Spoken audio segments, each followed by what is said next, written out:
Получить ЭЦП удаленно деп тұр. Яғни электрон цифрлық қолданбаны онлайн алу керек деп тұр.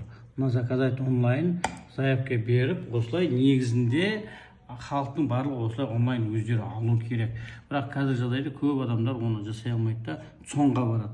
Енді достар 11 тамыздан бастап 2025 жылдың 11 тамыздан бастап соңға барсаңыздар сіздерге ЭЦП шығармайды. Сіздерге айтады, былай өзіңіз онлайн алып көріңіз, жаңағы компьютер арқылы барып өзіңіз заявка бересіз. Ол кезде сізден жаңағы биоидентификация сұрайды, жаңағы иіңізді сұрайды, удостоверениеңіздің данныйыңызды сұрайды, иіңізді, одан кейін телефоныңызға смс келеді. Ең соңында биоидентификация, яғни сіздің түріңізді көріп, егер сіз содан жасай алмай қалып отказ болса или ошибка шықса, 1 рет отказ болады, 2 рет, 3 рет, 4 рет, 5 рет.